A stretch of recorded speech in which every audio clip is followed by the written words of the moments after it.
So again, to repeat, the Rebbe is talking about the Torah, and he's explaining why in the Torah, in the 5 books of Moses, are the 10 commandments. The whole story of God giving the 10 commandments at Sinai are repeated twice. This week's Torah portion, Yitro, it tells exactly what God said. And God said the 10 words. Then when Moses took the Jews to Israel before he sent them into Israel, Moses didn't go into Israel. Before he sent them into Israel, so he repeated the 10 commandments again. And there are certain changes, but that's not what we're dealing with. So the Rebbe asked, why was it necessary to repeat it again? So the Rebbe said, because the 10 commandments have 2 purposes, 2 functions, if you want to call it. God gave the Torah to the world, so it has a function in the world. One is pure godliness, pure God. You want to know what God is? That's the 10 commandments. Pure godliness. It's not a white light. It's not a God. Pure, gave himself in the Torah. This is a few months ago. I go every day to this public place, and I asked Jews, of course, everybody's Jews, and I asked them, no, I mean, a lot of them are Arabs also over here. And I asked them if they're Jewish, if they want to put on tefillin. So a lot of people do put on tefillin. They actually do. They will put on tefillin. Jews that have not put on tefillin before, or Jews that didn't have the chance to do it in the daytime, or Jews that did it a long time ago. Anyway, so they put on tefillin. One person said to me, that is idolatry. Why is it idolatry? Because God is not anything physical. You can't do physical things to serve God. God is a spiritual one unity. You can't, you by means of doing these little rituals and acts and physical things, that's making God physical, and that is idolatry. You're taking a physical thing and you're worshiping it or using it, whatever it is.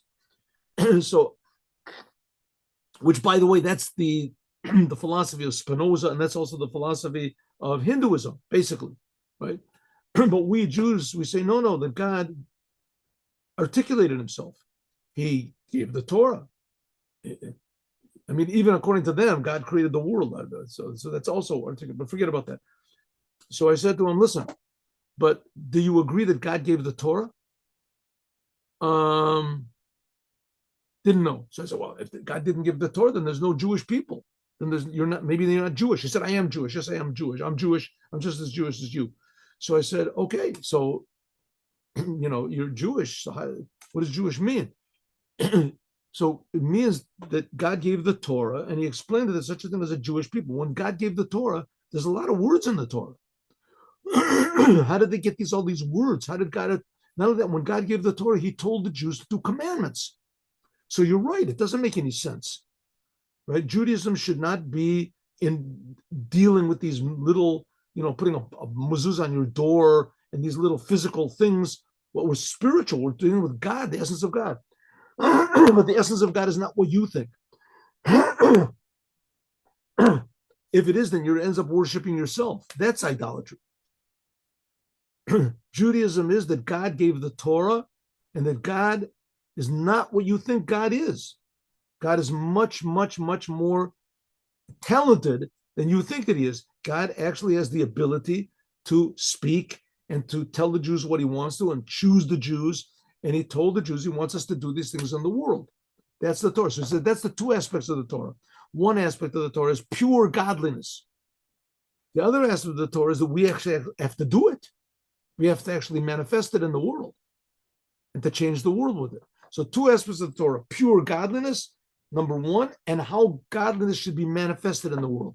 Al pi amor, according to this, so now we can explain also the connection between when we read this Torah portion, this Shabbat, Yitro, talking about the first 10 commandments, and we read it on the 20th day. It's going to be this year also. The Rebbe is speaking. This speech the Rebbe gave in 1992, and it came out exactly the same calendar dates as back then. So this is the 20th day of the month. Which month is this? This month of Shvat. It's the 11th month of the Jewish year. The last month of the Jewish year, the 12th month, that's going to be next month. That's the month with Purim is. And then after that comes the first month of the next year, of the next Jewish year. It's called the Jewish. Ashtei Yasser Chodesh. We call it the Torah year. Torah year.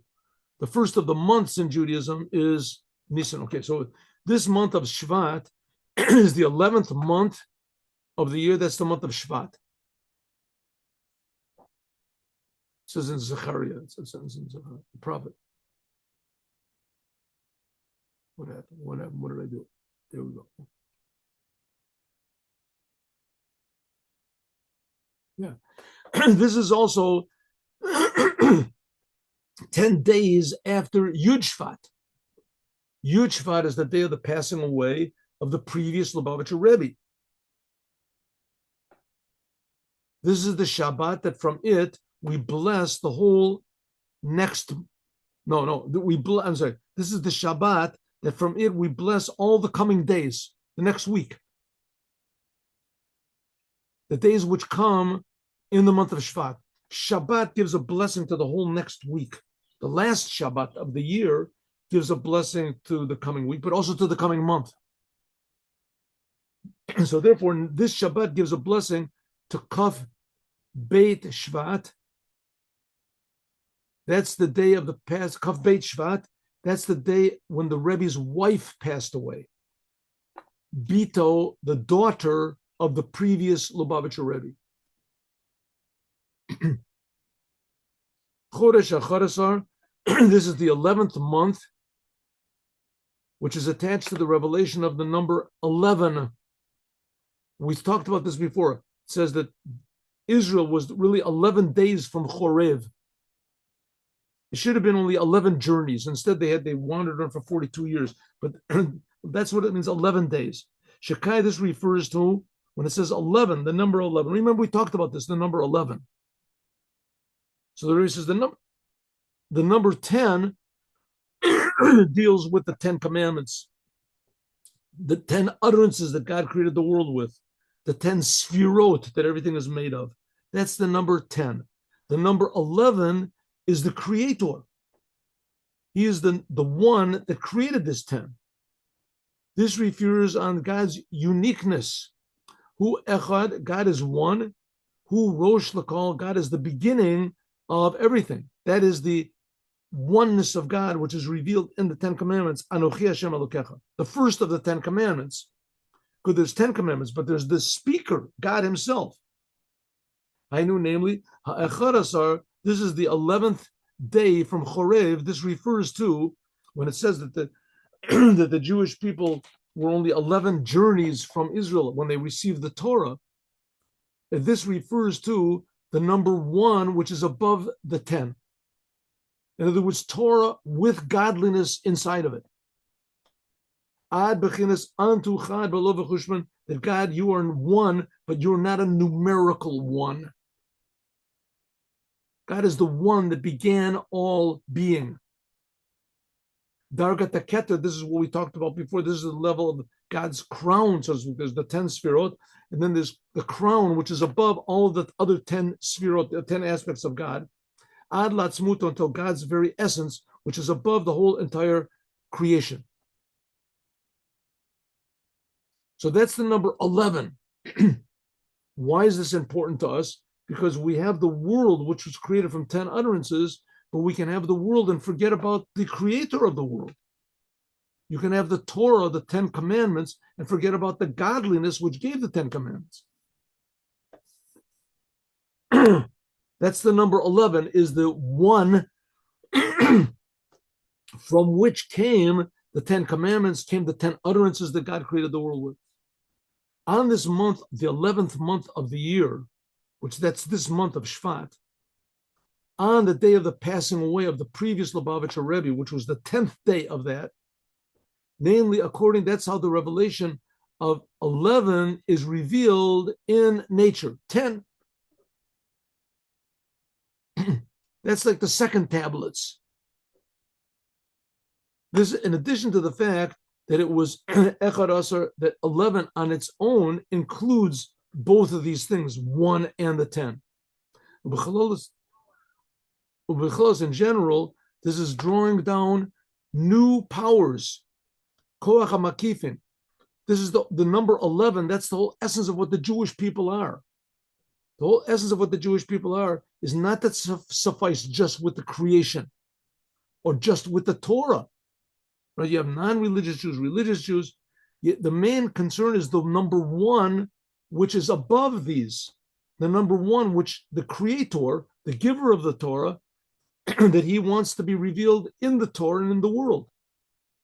Also in the 10 powers of the soul. And even higher, Hamshachat Atzmusa, drawing down God's essence below in the physical world. Like we said, that's the joining of the first 10 commandments that we learned about this week, and the last 10, the second 10 commandments that we learned about when Moses sent the Jewish people into Israel.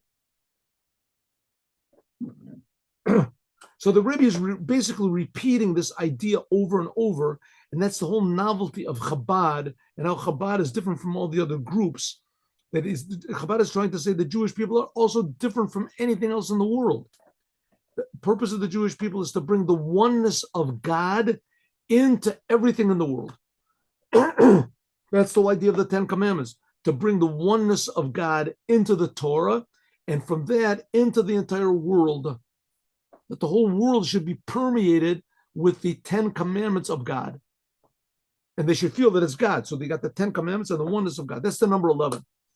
And that's especially connected to this month, number 11, that reminds us.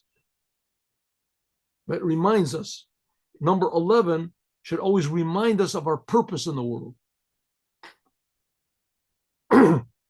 Like some people have a favorite song. You hear that song, oh, I remember that song. That was the day we got married. Remember that song? Oh, such a song, right? When you hear the number 11, you should remember, 11, that's the purpose of the Jewish people, the number 11. That's to bring the oneness of God into the 10 utterances that God created the world with, into the 10 the commandments of the Torah. This reveals, that's the whole idea of the Moshiach. That's the idea of why Chabad is so concerned with Moshiach, because that's the whole purpose of the world. Is to unite the creator with the creation, make the creation the place it's supposed to be. This reveals even more in the day, on the 11th day of the 11th month. In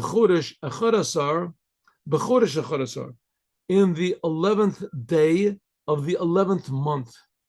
Ooh, what was in the 11th day of the 11th month?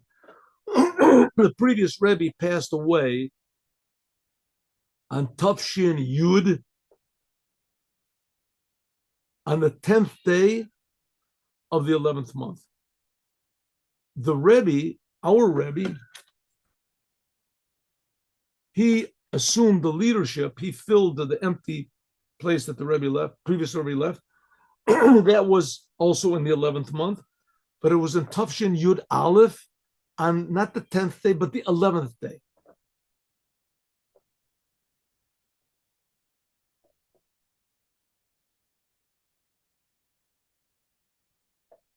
What's this? Here's some. Okay, 11th day. Sha'az, then Yeshnu Agiloi, there's a revelation of 11, whether in the number of months, 11th month is Shvat, whether in the number of, and whether in the days of the month, 11th day of the month. So we have 2 times 11. That should really remind us of our purpose in the world. Yesh Lomar, we can say, Shemikivan, that since Shezeh, that this comes after the revelation of the 10th month, so therefore we have the high quality, we have the drawing down the essence of God into the 10, into the inside of us, number 10. But and also in a way which you elevate yourself in holiness, that in this, Mizeh Boim Acher, so you come to the 11th day of the 11th month, indicating that the whole entire creation becomes permeated with only the Creator. You see the number 1 in everything in the world, and all the 10 utterances of God. And that's the purpose of Chabad. And that's what the Rebbe took over. He assumed to bring the number 11 in its purest form into the world. The oneness of God into every detail of the world. But this is like the novelty of saying, of the taking the first version of the Ten Commandments in this week's Torah portion that was given by God after it was already said the second Ten Commandments by means of Moses. In other words, not just bringing the Torah, godliness into the world, but reminding ourselves constantly of the first Ten Commandments, which were pure godliness. So we always have to go back and forth between the two, bringing the Torah into the world and constantly reminding ourselves that it's God's Torah. The Torah is really not part of the world. The Torah is pure godliness. And then, again, to remind ourselves, but one second, it's pure godliness, but we have to bring it into the world. It has to be involved in the world. That's the whole idea of the world. The world was created in order to reveal the Torah in it. The world is supposed to be perfect. How do you make the world perfect? By revealing the Torah. Just like the moon is perfect when the sun shines on it and reveals, reflects, then you see what the moon really is. Then we see what the world really is. That's what it's supposed to be. So there has to be the pure Torah, but the pure Torah has to be revealed in the world. But don't think the Torah is just part of the world. It's pure Torah. So you have to go back and forth between the first 10 commandments, which are pure godliness, and the second 10 commandments, which are how that they affect the world. And that also is found in this week's Torah portion, Parshat Yitro. In this week's Torah portion, which is called Yitro, in it we read the whole entire story about the 10 commandments. Remember that God spoke all these words to say that we should say the words of the Torah, and that repeats the same revelation that there was on Mount Sinai. The brachas, and we say blessings before and after learning the Torah. According to when you get called up to the Torah, right, on on Shabbat or on Monday or Thursday, so you make a blessing on the Torah. If you get called up, you make a blessing before the Torah portion is read and a blessing afterwards. Sha'az, then God, He is reading the Torah with you. Beyoter said even more and more power and more energy than even it was back then on Mount Sinai, because now we're manifesting the purpose of the Torah. Mikoshik, much more so, and when you learn the ideas of the Torah every day of the week and every day of the year. When you wake up in the morning, you say blessings of the Torah.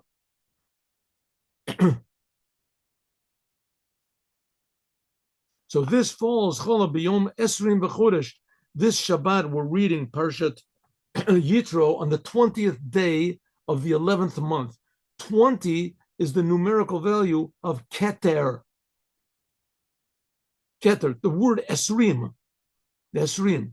If you count the numerical value of the numbers of the letters, 70, 300, 200, that's 570. Yud is 580. Mem is 620. It's 40. 600. That's the numerical value of Keter. 620. That's what it says. 620, right. 620, that's Esrim, is the numerical value of the word Keter, 620. Hainu Dargat Echad Answer, that's the 11th, the Keter, the crown, which comes at, what's 620? There's a 613 commandments from the Torah, the 7 commandments of the rabbis. That comes out to 613. And from this, we come afterwards to this Shabbat, will be the 20th, we come to the 21st day of the month. That's Ach Tov Yisrael, 21. 11 days from that's 11 days from the 10th day of the month. 10th day of the 11th month. And that is also going into the 22nd day of the month. That's the day when the Rebbe's wife, the daughter of the previous Rebbe, passed away. That's 22, the 22nd day of the month. That's double 11. Like it says, B'cha Yivorech Yisrael, in you will be blessed the Jewish people. This corresponds to the 22 letters of the Torah that by means of them are drawn down all of the things we've talked about before, the 22 letters of the Torah. So the Rebbe is repeating with just variations the same theme. And the theme is the only way to manifest health and completion and you say true, revealing the true potential of the world is through the Torah. Through the Torah. And therefore, what is the Torah? The Torah has two aspects. It's pure godliness. That's what we read this week in the Ten Commandments. And the Torah is also the means by which pure godliness is brought into the world. And that is hinted at by 11 days. It says the Torah, the giving of the Torah was 11 days. Sinai was 11 days from Eretz Yisrael. 11 days means 11 journeys, and that's 11. So the Rebbe is dwelling on this number 11, 11, 11, that we have to reveal godliness in the world, and then the sun will shine. It's like the sun shining on the moon. Suddenly you see what's there, turning the lights on. We can add on also to attach this with next week's Torah portion. Now, how do the religious Jews do it? On Shabbat in the daytime, they read the Torah portion. Shabbat in the daytime, and they read the Torah portion of that week.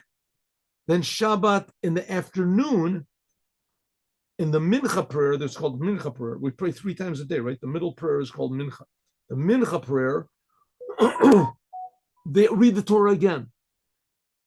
They read the Torah again. But then we read just the first few lines, 10 lines, whatever, 9 lines, of the next week's Torah portion.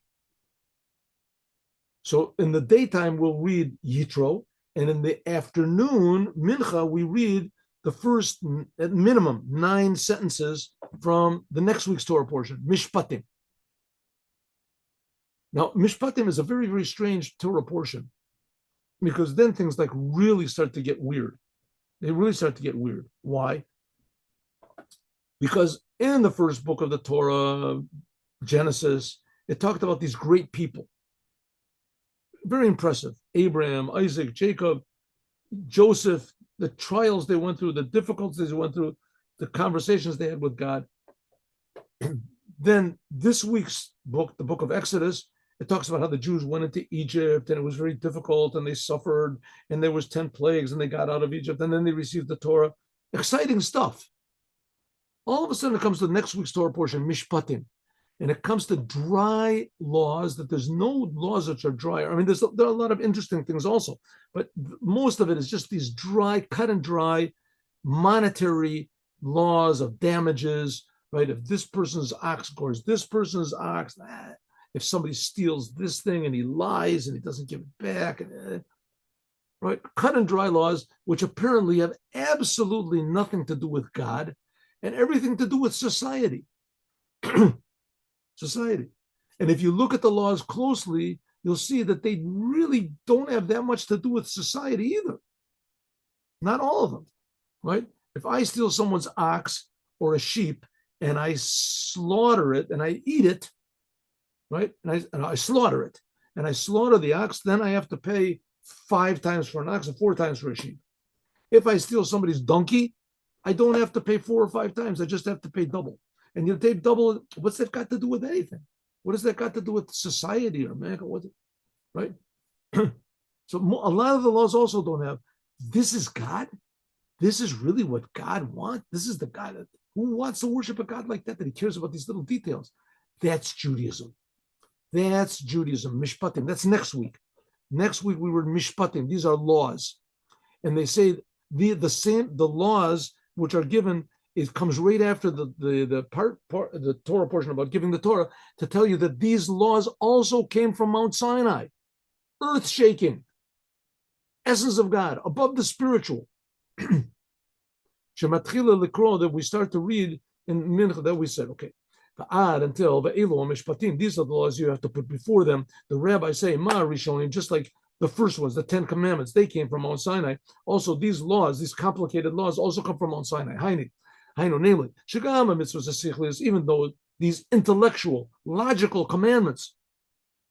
A lot of the commandments are just practical commandments, right? In order to keep society going, which are attached to Gidrei Taktonim. These only deal with physical things, lies, stealing, right, cheating, damages. And these also came from Mount Sinai. Me'atzmuto, from God's essence, umu'uto, in God's very being. God spoke all these words, but deal just like the same thing as the Ten Commandments.